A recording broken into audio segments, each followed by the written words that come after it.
మరణాత ప్రభునందు ప్రియులారా, నిర్గమకాండ ధ్యానములు, మోషే ఉపవాస ప్రార్థనలలో మనము 38వ దినంలోనికి ప్రవేశించాము. దేవుని యొక్క మహాకృపను బట్టి, ఆయన మనందరికీ అనుగ్రహించిన భాగ్యాన్ని బట్టి ఈ ఏడాది నిర్గమకాండాన్ని ఇలా ఫేస్బుక్ ద్వారా, ఆన్లైన్ ద్వారా మేము వివరించడానికి, మీరు వీక్షించడానికి దేవుడిచ్చిన కృపా భాగ్యాన్ని బట్టి స్తుతిస్తూ దేవుని వాక్యంలోనికి వెళదాము. నిర్గమకాండము 38వ అధ్యాయము మొదటి 2 వచనాలు పఠించుకుందాము. మరియు అతడు తుమ్మకరతో దహన బలిపీఠమును చేసెను. దాని పొడుగు 5 మూరలు, దాని వెడల్పు 5 మూరలు. అది చచ్చౌకమైనది. దాని ఎత్తు 3 మూరలు, దాని 4 మూలలను కొమ్మలను చేసెను. దాని కొమ్ములు దానితో ఏకాండమైనవి. దానికి ఇత్తడి రేకు పొదిగించెను. స్నేహితులారా, దేవుడు ఈ యొక్క మోషేకు ఆజ్ఞాపించిన మాటలు, మోషే ద్వారా బెసలీలు, అహోలియాబులు వారి బృందము అందుకున్న విధానము, ఒక్కొక్క వస్తువును పూర్తి చేసుకొనొచ్చు కంప్లీట్ చేస్తూ వారు ముందుకు సాగినటువంటి విధానాన్ని చూస్తున్నప్పుడు, ఆయన చెప్పిన పని చేయుట ఎంతో ఆశీర్వాదకరము అని, ధన్యకరమని గ్రంథంలో అనేక స్థలాల్లో వ్రాయబడి ఉంటుంది. తుమ్మకర్రతో ఆ యొక్క మందస్సమును చేసెను, బలిపీఠమును చేసెను.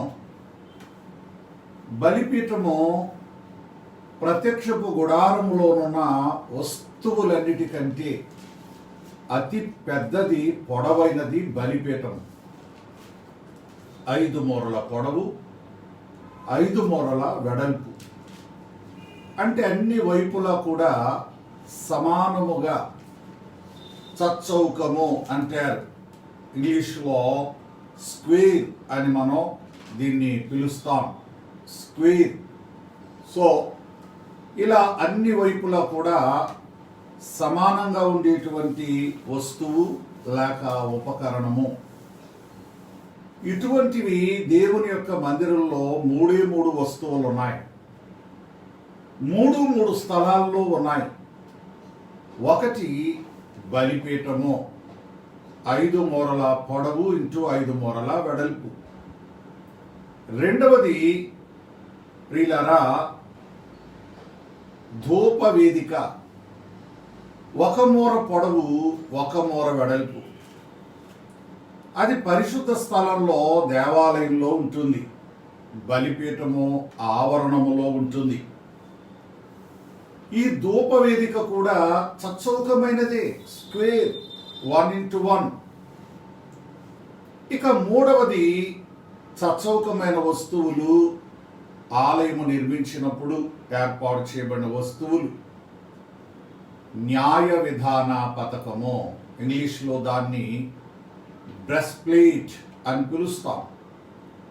సో ఇక బ్రెస్ట్ ప్లేట్ ఈ గుండెల మీద కట్టుకునేటువంటి మరి జానడు పొడవు, జానడు వెడల్పు. ఒక జాన ఎంత ఉంటుంది? నాట్ ఈవెన్ ఏ ఫీట్, ఒక అడుగు కూడా ఉండదు అది. సో అది కూడా సచ్చౌకమైనదిగా చేయాలి అని దేవుడు బయలుపరిచారు. సో ఈ 3 స్క్వేర్లో ఉంటాయి. తక్కినవి వివిధమైనటువంటి షేప్స్లో, రూపాలలో ఉంటాయి. బలిపీఠమును గూర్చిన వివరణ గత దినాలలో 27వ అధ్యాయమును వివరించినప్పుడు కొన్ని సంగతులు బోధించడం జరిగింది. మరలా కొన్ని సంగతులు బలిపీఠం విషయంలో మనం నేర్చుకుందాం. ప్రియులారా, హెబ్రీ పత్రిక 13వ అధ్యాయము 10వ వచనంలో పౌలు భక్తుడు అంటాడు, మనకొక బలిపీఠము ఉన్నది. So we have an altar. మనకంటూ ఒక బలిపీఠం ఉంది. బలిపీఠపు చరిత్ర మనం చూస్తే ఇంగ్లీష్లో దీనిని ఆల్టర్, ALTER, ఆల్టర్ అని పిలుస్తూ ఉంటారు. ఆలయములో యాజకులు నిలువబడు స్థలమును ఆల్టర్ అని పిలుస్తూ ఉంటారు. ప్రియులారా, మనకొక బలిపీఠము ఉన్నది. దాని సంబంధమైన వాటిని తింటకు గుడారంలో సేవ చేయు వారికి అధికారం లేదు. ప్రియులారా, మనకు ఒక బలిపీఠం ఉంది. ఏంటా బలిపీఠము? బలిపీఠము యొక్క చరిత్ర ఆరంభము నుండి మనం చూస్తూ గమనిస్తూ వస్తే, మొట్టమొదట నోవహు దేవునికి బలిపీఠము కట్టి, ఆదికాండము 9వ అధ్యాయమునందు ఆరంభంలో వాడలో నుండి బయటికి వెలుపలికి వచ్చినటువంటి నోవాహు దేవునికి ఒక బలిపీఠమును కట్టి, పవిత్ర పక్షులన్నిటిలో కొన్నింటిని, పవిత్ర జీవులలో కొన్నింటిని దేవునికి బలిగా అర్పించినాడు. చూద్దాం. ఆదికాండము 8వ అధ్యాయం లేక 9వ అధ్యాయము ఆరంభ వచనాలలో ఈ యొక్క మాట మనం కనుగొంటాం.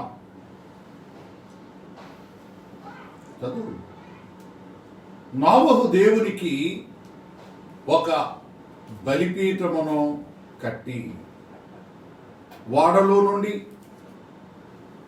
బయటికి వచ్చిన పిమ్మట, వాడలో నుండి రాగానే, ప్రియులరా, దేవుని ఆరాధించాలి అని వారు తలంచి, మరి ఈ బలిపీఠం మీద దేవునికి బలులు అర్పించుట ద్వారా దేవుని ఆరాధించుకున్నటువంటి వారై ఉన్నారు.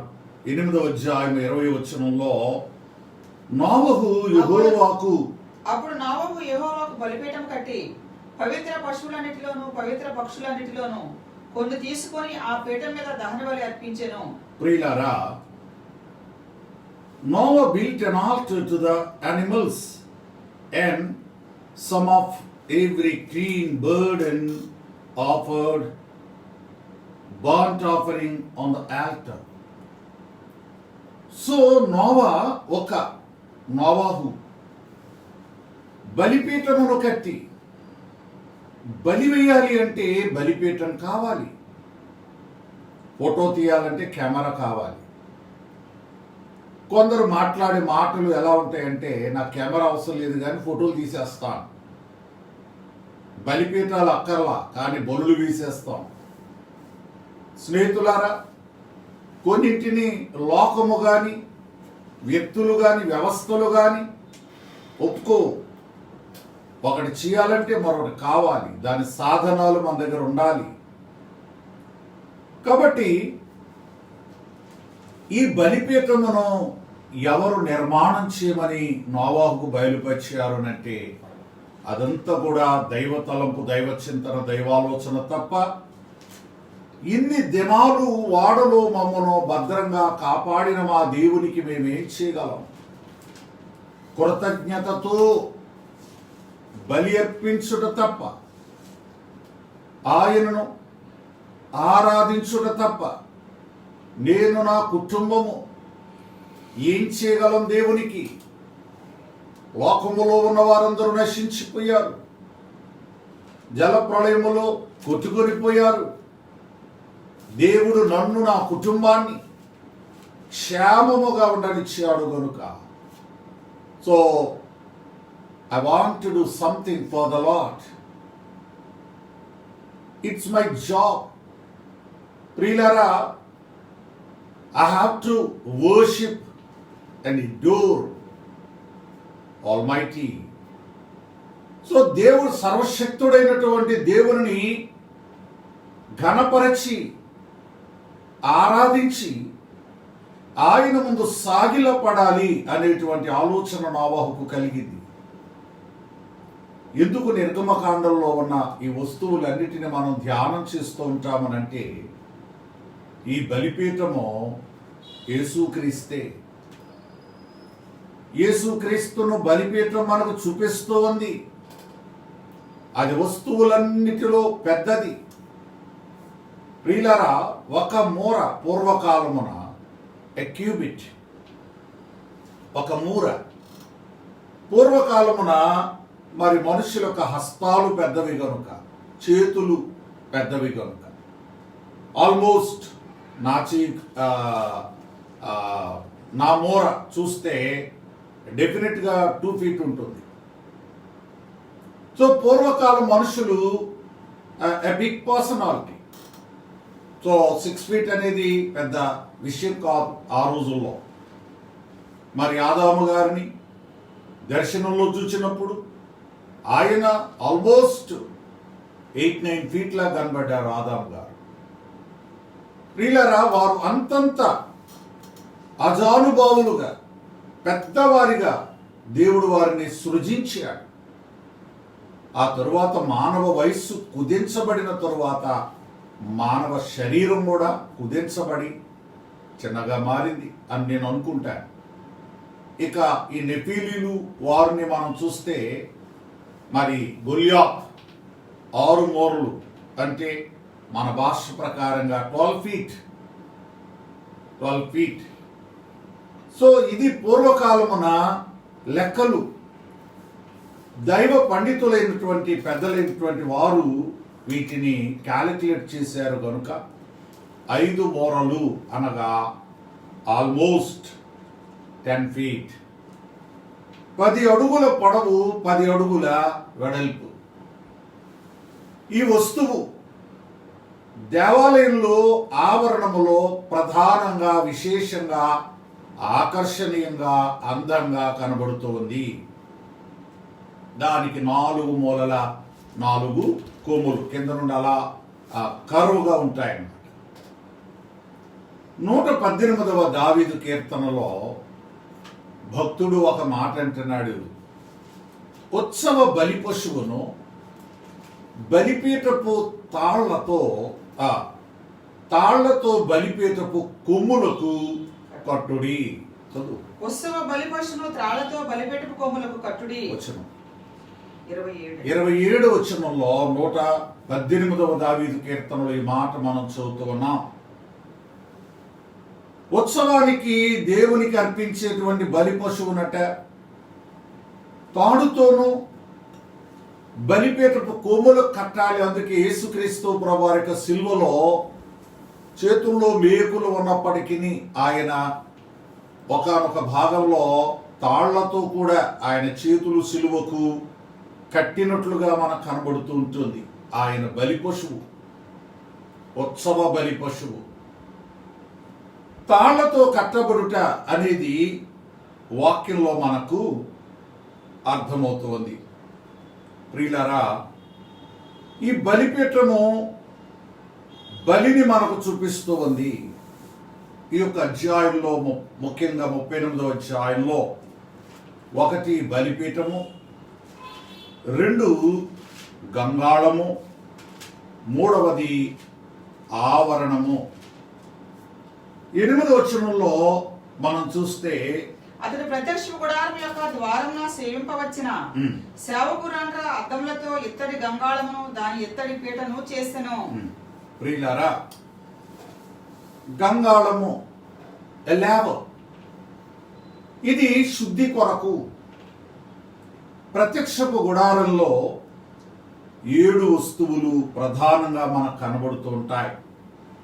నేను వాటి పేర్లు మాత్రం మీకు చెప్తాను. సో ఎంట్రన్స్ నుండి ఎండ్ వరకు మనం చూస్తే, నంబర్ 1 ద్వారము, ఏ గేట్, ఎంట్రన్స్ గేట్ అన్నమాట. ఇది చాలా పెద్ద ద్వారము.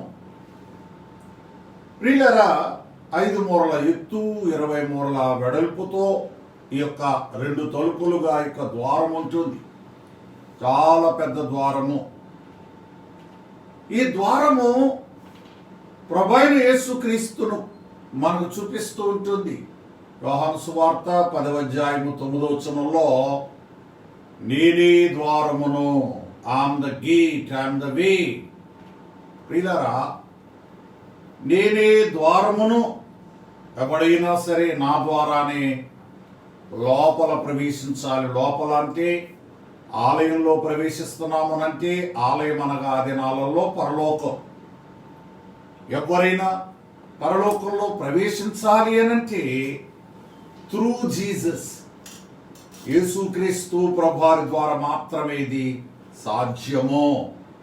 ఇక రెండవది, ద్వారము దాటుకుని లోపలికి రాగా మనకు కనబడేది బలిపీఠము, ఆల్టర్, బ్రోజన్ ఆల్టర్, ఇత్తడి బలిపీఠము. ఇది కూడా ప్రభు అయిన యేసుక్రీస్తు వారిని మనకు చూపిస్తూ ఉంది అనే సత్యాన్ని మనం చూస్తున్నాం.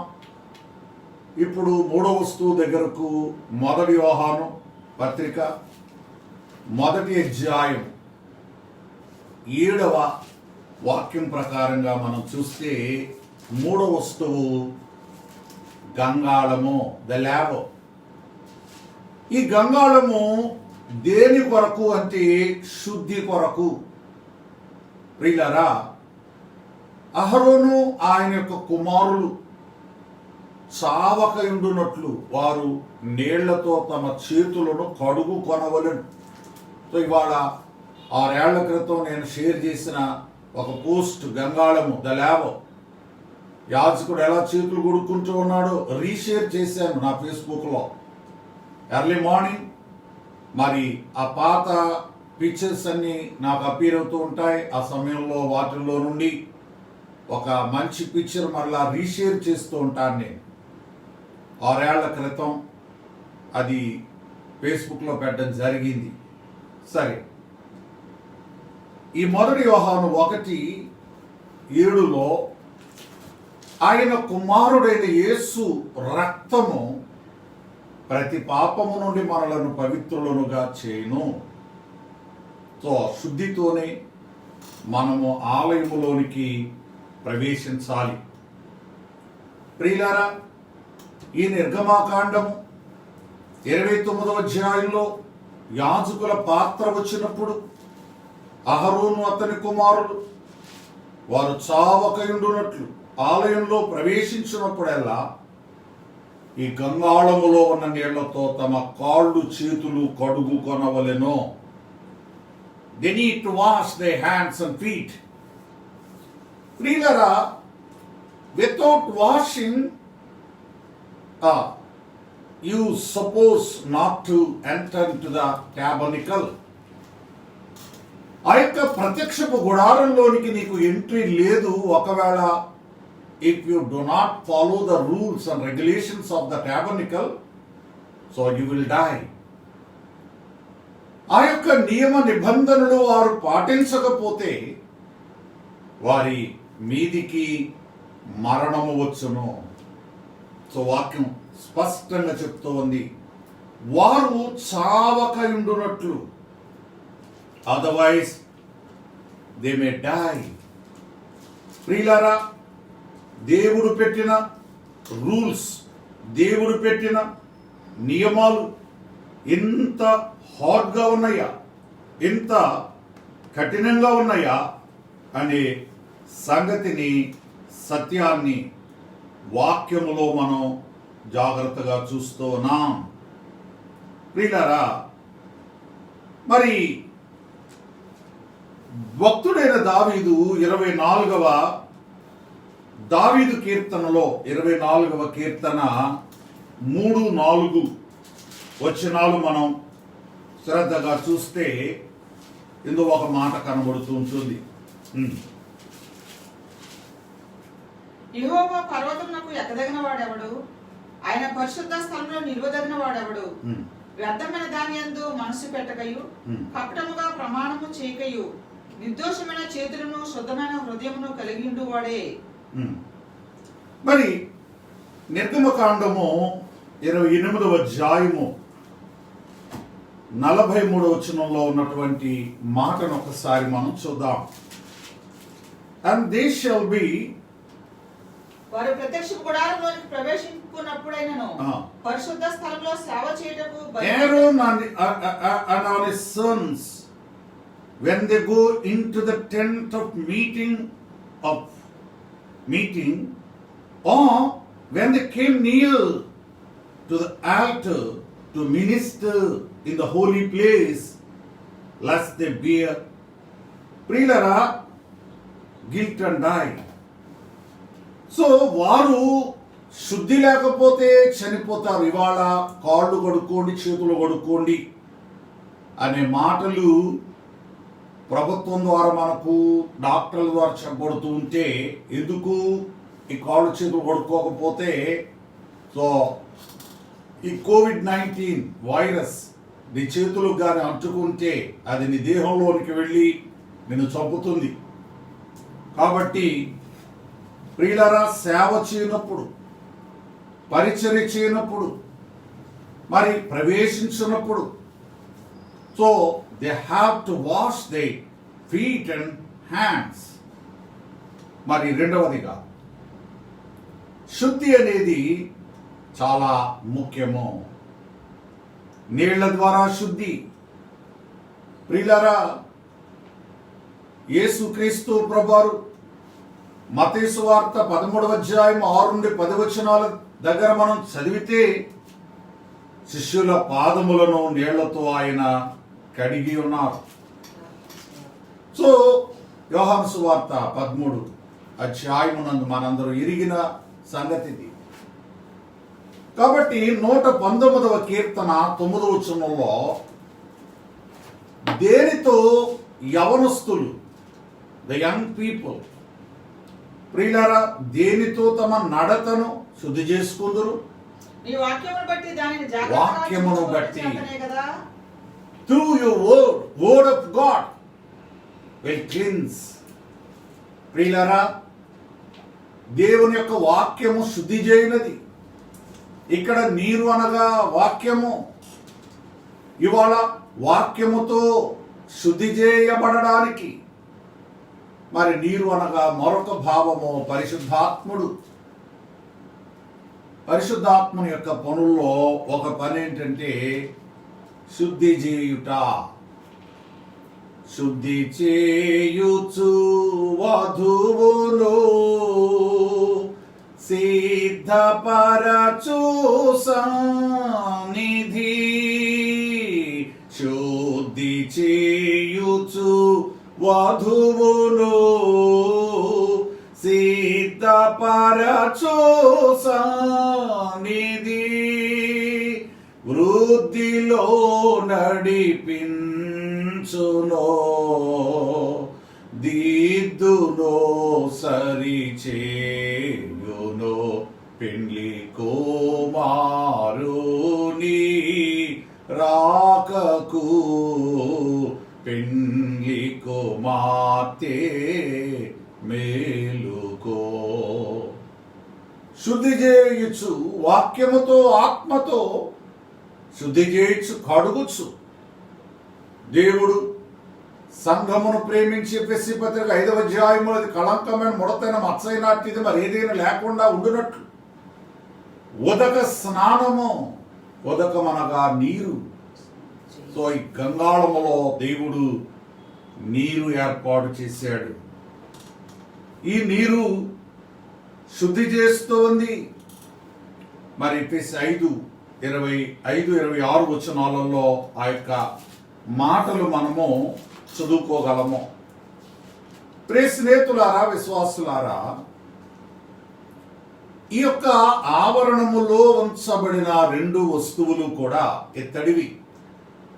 మీరు జాగ్రత్త గమనిస్తే, మరి ఆలయములో ఉన్న 7 వస్తువులను చెప్తూ నేను గంగాళం దగ్గర ఆపేశాను. 3 వస్తువులు చెప్పాను. ద్వారము, బలిపీఠము, ద ఆల్టర్ అండ్ ద లేవర్, గంగాళము. ప్రియులారా, 4వది రొట్టెల బల్ల, ద టేబుల్ ఆఫ్ షూబ్రాట్. ఇది ఆత్మీయ ఆహారము. జీవాహారము నేనే అన్నారు ప్రభు అయినటువంటి యేసు క్రీస్తు వారు యోహాను సువార్త 6:48.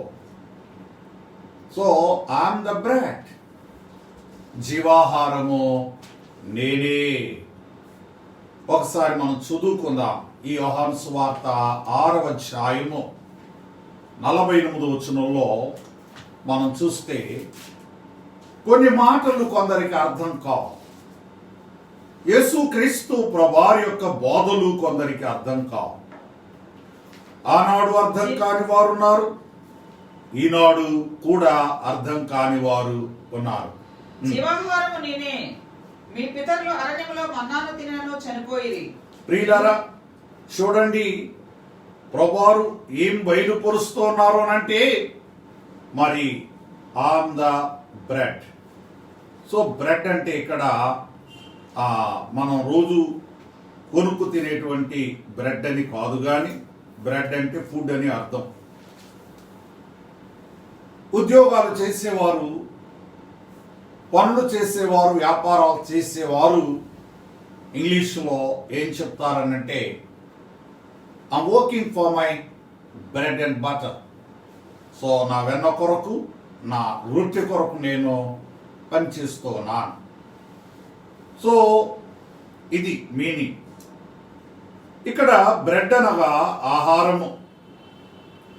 48వ వచనం మరల మనం జాగ్రత్తగా పఠనం చేసుకుంటే ఇందులో ఒక అద్భుతమైన సత్యం కనబడుతోంది. విశ్వసించువాడే నిత్య జీవము కలవాడు, జీవాహారము నేనే, మీ పితరులు అరణ్యంలో మన్నాను తిన్నను చనిపోయి, దీనిని తినువాడు చావకున్నట్లు పరలోకం నుండి దిగివచ్చిన ఆహారం ఇదే, పరలోకం నుండి దిగివచ్చిన జీవాహారమును నేనే. పరలోకము నుండి, this is the bread that came down from heaven so that one may eat of it and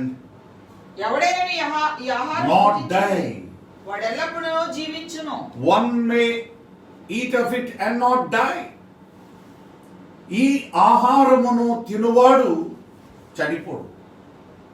మామూలు ఆహారం తినేవాళ్ళు చనిపోతారేమో కానీ ఈ ఫుడ్ తినేవాళ్ళు ఎప్పుడు కూడా చనిపోరు అని ప్రభు ఆయన ఈ ఆహారము భుజించితే వాడు ఎల్లప్పుడూ జీవించును. ఈ ఆహారము భుజించితే వారు ఎల్లప్పుడూ కూడా జీవించి ఉంటారు, సజీవులుగా ఉంటారు. చాలా మందికి ఈ వాక్యం అర్థం కాల. యేసు ప్రభువారు ఏం చెప్తున్నారు గ్రహించలేదు. చాలా మంది బైబిల్ని ఆనాడు అర్థం చేసుకోలేకపోయారు, ఈనాడు అర్థం చేసుకోలేని వారు ఉన్నారు. యూదులు ఈయన తన శరీరమును ఎలాగ తిననీయగలడని ఒకరితో ఒకడు వాదించిరి. యూదులు వాదనలోనికి వెళ్ళిపోయారట. 52వ వచనంలో మనం చూస్తాం. కావున యేసు ఇట్లనెను, Jews then disputed among themselves, saying, how can this man give us his flesh to eat? How can this man give us his flesh to eat? కావున యేసు ఇట్లనెను, మీరు మనుష్య So, కుమారుని శరీరము తిని యేసుక్రీస్తు ప్రభువారి శరీరమును truly truly I say unto you, unless you eat the flesh of the Son of Man and drink ఆయన his రక్తము blood, తాగితేనే కాని మీలో మీరు జీవము కలవారు కారు. drink his blood. ప్రియులారా, మీరు జీవము గలవారు కారు. సో ఈ వాక్యం వారికి అర్థం కాల. చాలా మందికి అర్థం కాదు, బైబిల్ అర్థం కాదు, అర్థమైనట్టు నటిస్తూ ఉంటారు. ప్రియులారా, యాక్ట్ చేస్తూ ఉంటారు. బైబిల్లో ఉన్న మర్మములు అర్థం కావు. తెలియని విషయములు అంటే ఇవే. తెలియకపోతే దేవుణ్ణి తెలుసుకోవాలి. మరి యూదులు కరెక్టా, యేసు ప్రభువారు కరెక్టా అంటే యూదులు కరెక్టే.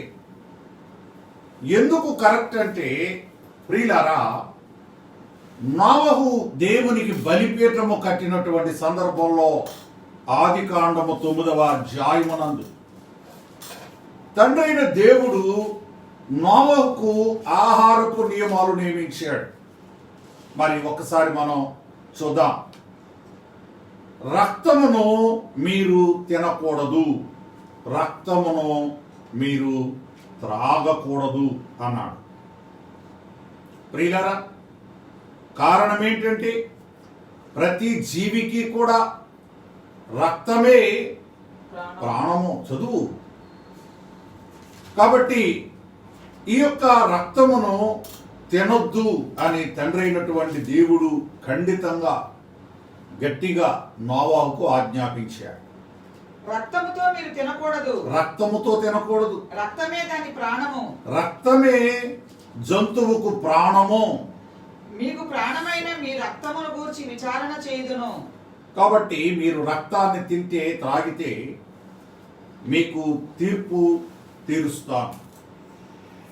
ప్రియులరా, ఎందుకు దేవుడు ఈ యొక్క మాట 4వ వచనం 9వ అధ్యాయములో మరి తెలియపరిచారు అని అంటే, మాంసమును దాని రక్తముతో మీరు తినకూడదు.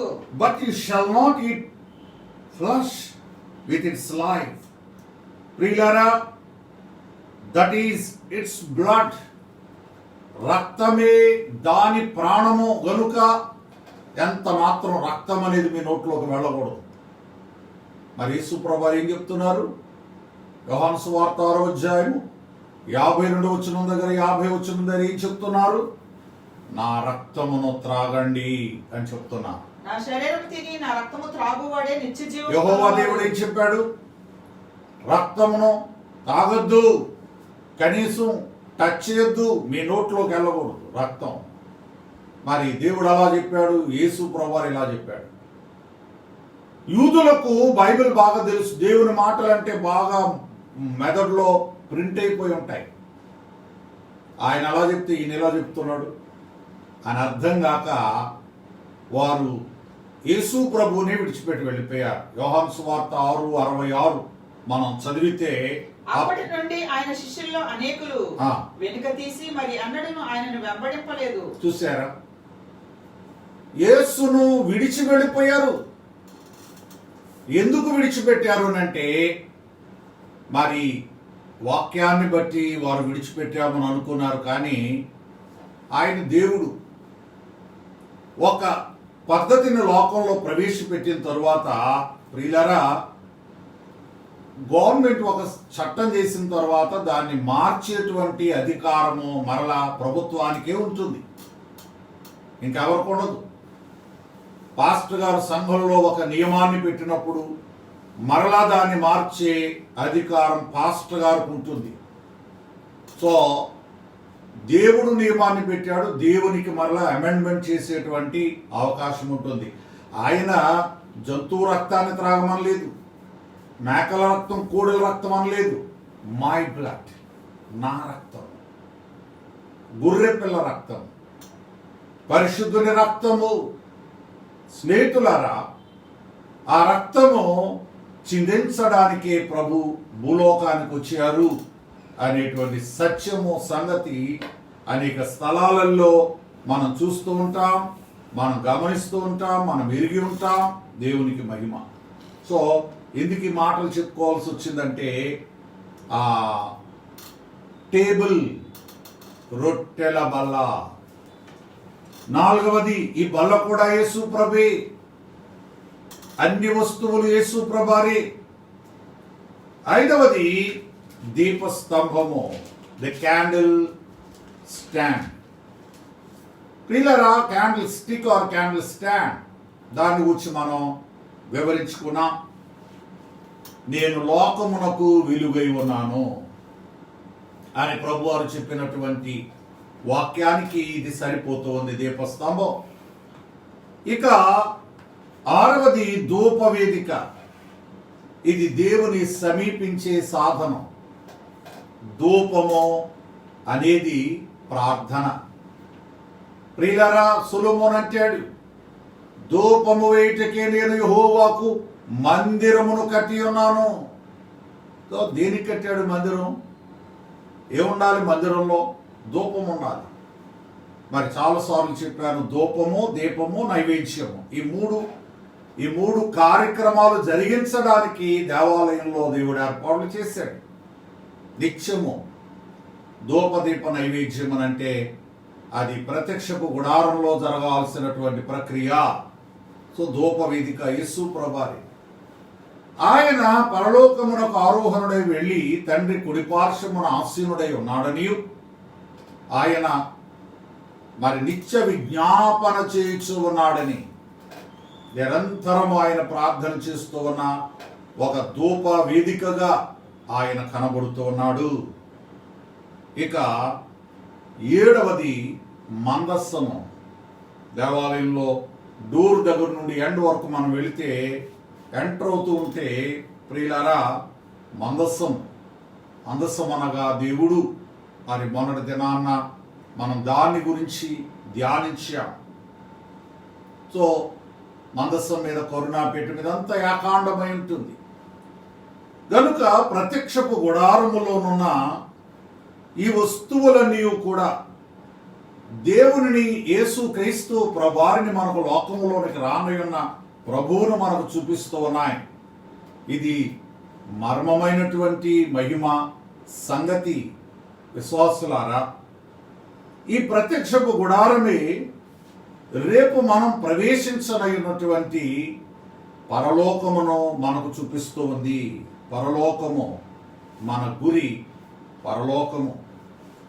ప్రియులారా, ఈ యొక్క వాక్యము ద్వారా గ్రహించగలిగినటువంటి అంశం ఏమిటి అని పరిశీలన చేస్తే, అతడు తుమ్మకర్రతో బలిపీఠమును చేసెను. తో ఒక్కొక్క వస్తువు గంగాళమును చేసెను, ఎత్తడి పొదిగించెను. కాబట్టి దేవుడు బయలుపరిచిన ఒక్కొక్కటి పూర్తి చేసుకొనొచ్చు ముందుకు సాగుతూ ఉన్నాడు. దేవుడు నీకు ఇచ్చిన టాస్క్, మరి పని, దేవుడు నీకు ఇచ్చిన పరిచర్య, మరి నువ్వు పూర్తి చేస్తున్నావా? వారు ఇన్ టైం అంటే దేవుడిచ్చిన గడువులోగా, ఆయన బహుశా గడువు ఇవ్వలేదు కానీ చాలా ఎర్లీగా వారు పూర్తి చేశారు. ప్రియులారా, ఫినిష్ అని చెప్పారు మోషేకు. అయ్యా ఫినిష్ అయిపోయింది, ఒక్కంత అయిపోయింది. యేసుక్రీస్తు ప్రభువారు కూడా ఈ లోకంలో ఆయన 33.5 సంవత్సరాలు జీవించినటువంటి ఆ ప్రత్యేక కాలంలో ప్రభువారు ఇట్ హ్యాస్ ఫినిష్డ్ అని ఒక మాట పలికారు. శిలువ మీద సమాప్తమైనది. ప్రియులారా, ఆయన 3.5 సంవత్సరాలలో తన సేవను ముగించారు. సో దైవ సేవకుడు కూడా దేవుడిచ్చిన సేవా జీవితాన్ని పూర్తి చేసుకొని అప్పుడు పరలోకం వెళ్ళాలి. దైవజనులు దేవదాసి గారు రాసిన పాట జ్ఞాపకం చేస్తాను. సేవ ముగించకముందే మోక్షము చేరావలెనని అనవద్దు. ఓ సేవకుడా, దేవుడు నీకు ఇచ్చిన సేవ,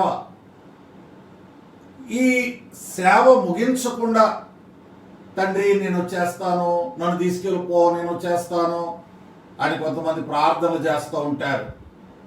సో దేవునికి ఇచ్చిన టాస్క్, మరి వర్క్ ఏదైతే ఉందో, పరిచర్య ఏదైతే ఉందో, నువ్వెన్ని సంఘాలు కట్టాలో, ఎన్ని ఆత్మలను రక్షణలోనికి నడిపించాలో, ఎన్ని మందిరాలు కట్టాలో, మరి ఏ రీతిగా వాటిని ఎక్స్టాండ్ చేయాలో, డెవలప్ చేయాలో దేవుడిచ్చినవి. కొంతమంది దేవుడిచ్చిన పనులు వదిలేసి మార్త విస్తారమైన పనులు పెట్టుకొనుట చేత అన్వాంటెడ్ థింగ్స్ పెట్టుకుందంట. ప్రియులరా, కొంతమందిని దేవుడు సేవలోకి పిలిస్తే, మరి రోమన్ క్యాథలిక్ వారిని గురించి దేవదాసయ్య గారు పబ్లిక్ గా చేసిన కామెంట్ ఏంటంటే, దేవుడు సేవ చేయమని వారికి సూచన ఇస్తే వారు సేవను చేస్తూ కొంచెం పక్కన పెట్టి స్కూల్స్ పెట్టడం మొదలుపెట్టారు. సో దేవుడు స్కూల్ పెట్టమన్నాడా, బళ్ళు కట్టమన్నాడా, గుళ్ళు కట్టమన్నాడా? బడి నీది కట్టమని దేవుడు ఎక్కడ చెప్పరా? ఎవరు పెట్టుకోమన్నాడు నిన్ను? సో ఇవన్నీ నెత్తి మీద పెట్టుకొని ఆ సందర్భంలో మార్తను గురించి వర్ణిస్తూ రోమన్ క్యాథలిక్స్ వారిని అయ్యగారు ప్రస్తావించారు. ఈ స్కూల్స్, హాస్పిటల్స్, ఇతరత్ర అవి ముఖ్యంగా పెట్టుకున్నారు, కానీ సేవను ముఖ్యంగా పెట్టుకోలేదు వాడు. దానినే విస్తారమైన పనులు కల్పించుకొనుట. ఇవి లేనిపోనివి నువ్వు తగిలించుకున్నావు. సో విస్తారమైన పనులు పెట్టుకొని తొందరపడుచు, కంగారు పడుచు, ఐరానా పడుచు, మరలా ఉన్న మార్తం మీద కుదురుగా ఉన్న వాళ్ళ మీద నోరుస్తూ ఉన్నావు, కంప్లైంట్ చేస్తున్నావు యేసు ప్రభువుకు. నా సహోదరి, నన్ను ఒంటరిగా విడిచిపెట్టి ఎవరు పెట్టుకోమన్నా నీ నా పని? ఎవడిచ్చా నీకు ఆ పని? ఎవరిని కోరారా, అడిగారా? సో పెట్టుకున్నావు, తగలడు నువ్వు. సో మరియమ్మ కుదురుగా ఆయన పాదాల దగ్గర కూర్చొని చక్కగా వాక్యం వింటుంది. సో తన పని వినుట, ప్రభు పని వివరించుట. ప్రియులారా, అలాగనే దేవుడు సేవకులకు ఇచ్చిన పని, విశ్వాసులకు ఇచ్చిన పని, ఆయన పెద్దలైన వారికి సన్నిధి పరులకు ఇచ్చినటువంటి పనులు, ఆ పనులను ఈ బెసలేలు హోలియాబులు పూర్తి చేసిన రీతిగా. So you need to complete the task and job. నీ వర్క్ ఏదైతే ఉందో పూర్తి చేయాలి, ముగించాలి. అప్పుడు మోషే ఆనందించాడు, దేవుడు ఆనందించాడు, ఆయన దిగివచ్చాడు. ప్రియ విశ్వాసులారా, ఈ బలిపీఠమును, గంగాళమును గూర్చిన మరికొంత వివరణ వినుట ద్వారా, వివరించుకున్నట ద్వారా దైవాశీర్వాదములు, దీవెనలు ప్రభు నిండుగా మెండుగా మనకు అనుగ్రహించును గాక. ఆమేన్. దయగల తండ్రి, వాక్యము విన్న బిడ్డలందరిని దీవించు. భయంకరమైన ఈ కోవిడ్, కరోనా వృద్ధి చెందుచు, వ్యాప్తి చెందుచున్న దినాలలో సాగిపోతున్నాం గనుక తండ్రి, ప్రతి కుటుంబము ఏ గృహములో ఈ వాక్యం వినబడిందో, వివరించబడిందో ఆ గృహాలను, స్థలములను దీవించండి. ఈ బిడ్డలు ఈ వాక్యము విన్నారు, వారందరినీ నీ కృపలో భద్రపరచండి, కాపాడండి, దాయండి. తండ్రి వందనాలు. అలాగే దేవా, ఇదిగో ఈ వ్యాధిని అదుపు చేయండి నాయన. అలాగే దినము శుక్రవారము శాల విశ్వాసులను, సంఘ విశ్వాసులను, గోల్డెన్ జూబిలీ వారిని, కేథడ్రల్ సంఘం వారిని, స్వస్థతశాల ఆదివారపు సంఘం, శుక్రవారం వచ్చి విశ్వాసులందరినీ కూడా, మా ఇతర సంఘములను కూడా మీరే దీవించి, మందిరములను దీవించి, ఆశీర్వదించి మహిమ పొందమని, మా ప్రార్థన నెరవేర్చమని యేసునామములో ప్రార్థిస్తున్నాము పరమ తండ్రి. ఆమేన్. త్రిత్వదేవుని దీవెన మీకు తోడైండును గాక. ఆమేన్. అందరికీ మరణాత. God bless you. Thanks for watching.